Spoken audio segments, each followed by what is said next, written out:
প্রিয় দর্শক, আজকে আমরা এসেছি রাজশাহী কলেজে অনুষ্ঠিত বিভাগীয় পর্যায়ে ৪৭তম জাতীয় বিজ্ঞান ও প্রযুক্তি সপ্তাহ এবং বিজ্ঞান মেলা ২০২৬। এটি গ্রুপের নাম জুনিয়র এবং এটা যারা এখানে প্রতিষ্ঠানের নাম নাটোর সরকারি বালক উচ্চ বিদ্যালয় নাটোর। এখানে তারা যে প্রকল্প উপস্থাপন করেছে সে প্রকল্পের নাম অ্যান্টি প্রাইভেসি ট্রাফিক প্রোটোকল। আসুন আমরা দেখি তারা কিভাবে এই অ্যান্টি প্রাইভেসি ট্রাফিক প্রোটোকলটা ইনশিওর করবে।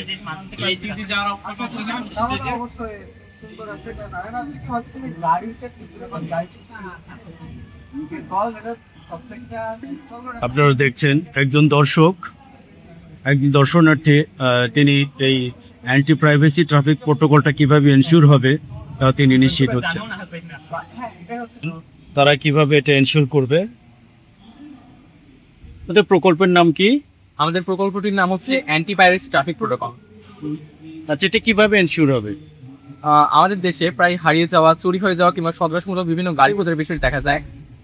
বাংলাদেশ পুলিশ এবং ঢাকা মেট্রোপলিটন পুলিশের তথ্য মতে প্রতি বছর বাংলাদেশে গড়ে 1500 থেকে 2000 গাড়ি চুরি হয়, যা আমাদের দেশের অর্থনীতিতে অত্যন্ত নেতিবাচক প্রভাব বিস্তার করে।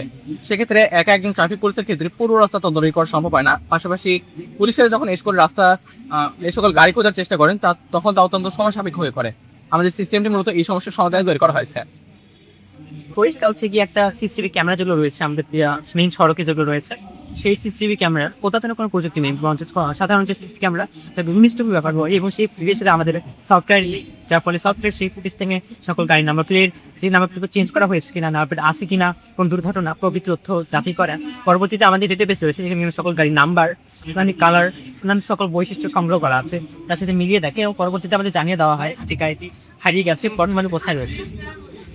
স্মার্ট বাংলাদেশ মিশনের আওতায় বর্তমানে বাংলাদেশের শহর এবং হাইওয়েগুলোতে সকল স্থানে সিসিটিভি ক্যামেরা লাগানো হয়েছে। আমরা সেই সিসিটিভি ক্যামেরার সাধারণ ফুটেজটাকে আমাদের সফটওয়্যারের সমান যখন যুক্ত করছি তখন তা একটি নতুন মাত্রায় পৌঁছাচ্ছে। আমাদের সিস্টেমটি সেই সাধারণ সিসিটিভি ক্যামেরার ফুটেজটাকে সর্বত্র বিশ্লেষণ করতে থাকে এবং যদি কোনো রাস্তার সিসিটিভি ক্যামেরা থাকে তখন সেই রাস্তা দিয়ে যাওয়া সকল গাড়ি, সেই গাড়ির নাম্বার প্লেট, মডেল এবং কালার সকল কিছু বিশ্লেষণ করে এবং তথ্যগুলো আউটপুট হিসেবে জমা রাখে। এবং যখনই কোনো সন্দেহভাজন গাড়ি পায় কিংবা এন্ট্রি করা কোনো চুরি হওয়া গাড়ির তথ্য যখন খুঁজে পায় তখন সেই গাড়িটিকে ট্র্যাক করতে থাকে এবং সেই গাড়িটিকে খুঁজে বের করে। অনেক ধন্যবাদ।